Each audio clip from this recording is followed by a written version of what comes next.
Shalom, selamat pagi.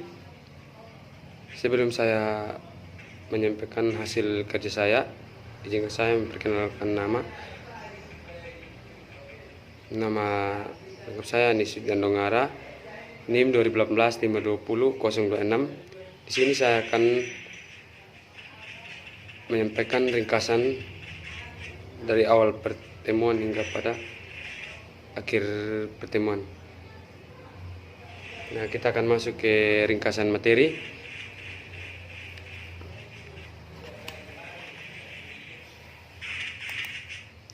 Di sini sejarah dan perkembangan angkutan umum.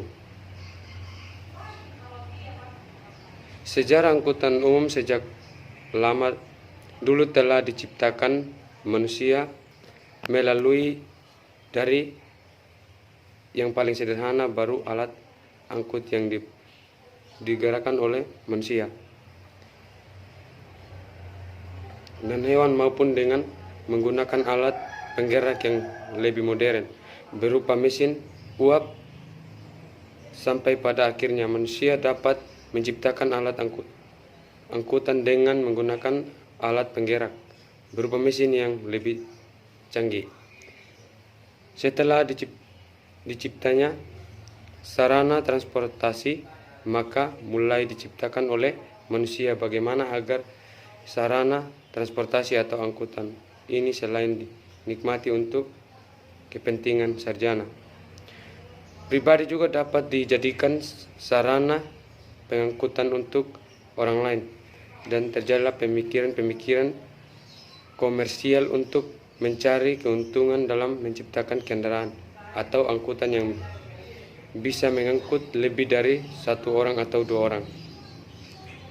Awal adanya penyediaan pengangkutan umum khususnya angkutan darat sebenarnya lebih dimulai sekitar 300 tahun yang lalu, ketika Pascal Prancis mulai mengoperasi gerombong untuk menumpang yang ditarik kuda di kota Paris pada tahun 1662. Pada awalnya menyediakan karena ini tidak dipungut biaya, namun pada perkembangannya kemudian dimulai dikenakannya biaya.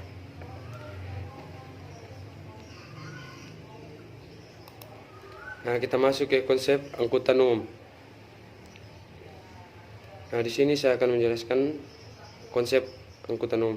Konsep angkutan umum dapat diartikan sebagai alat untuk memindahkan manusia dan barang dari suatu tempat ke tempat lain dengan menggunakan kendaraan umum adalah setiap kendaraan bermotor yang disediakan untuk umum dengan dipungut bayaran. Kendaraan umum dapat berupa mobil penumpang, bus kecil, bus sedang, dan bus besar. Nah, di sini kita akan masuk ke angkutan umum dapat dibedakan menjadi dua jenis, yaitu saya akan sebutkan dan menjelaskan. Nah, yang pertama itu angkutan umum yang disewakan, yaitu pelayanan jasa yang dapat dimanfaatkan oleh setiap orang berdasarkan ciri tertentu.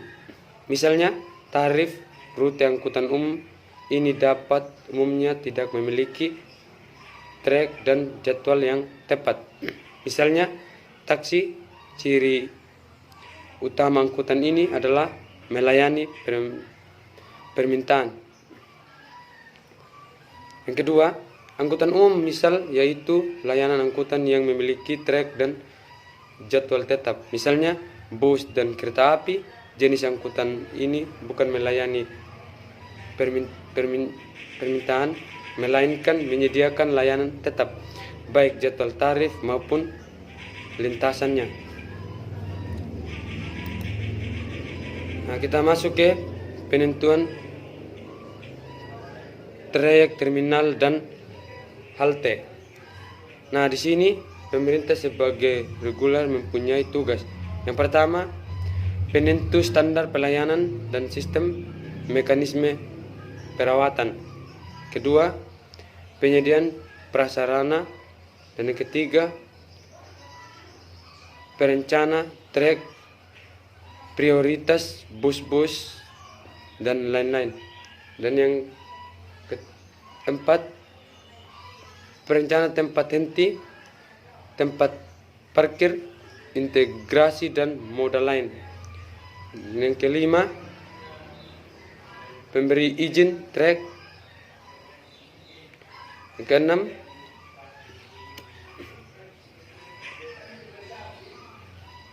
penetapan tarif dan subsidi bersama institusi lain.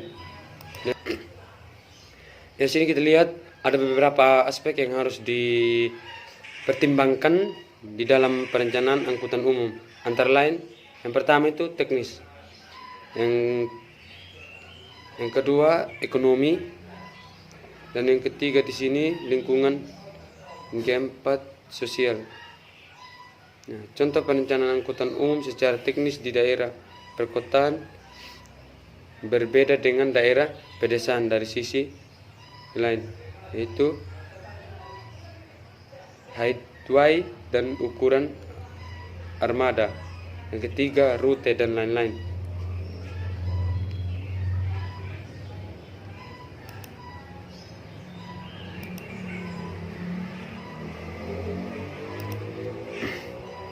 Nah, di sini kita masuk ke perencanaan rute angkutan umum perkotaan.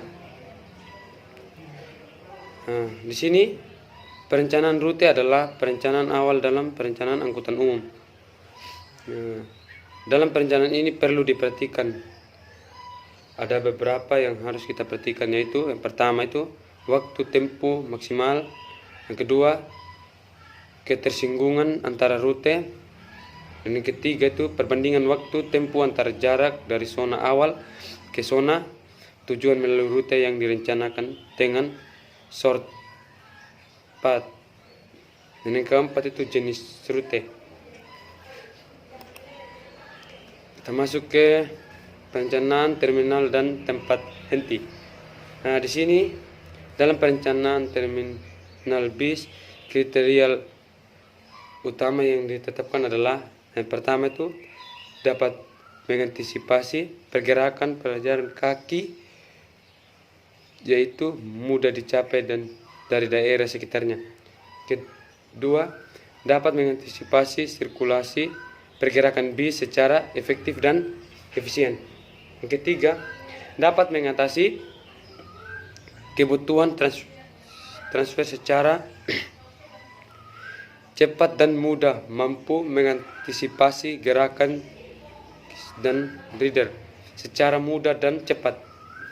Yang kelima, membuat penumpang merasa nyaman dan aman, baik untuk kegiatan naik ke bis, turun dari bis, maupun transfer antara lintasan bis.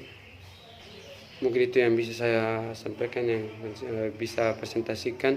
Sekian dan terima kasih. Selamat pagi dan shalom.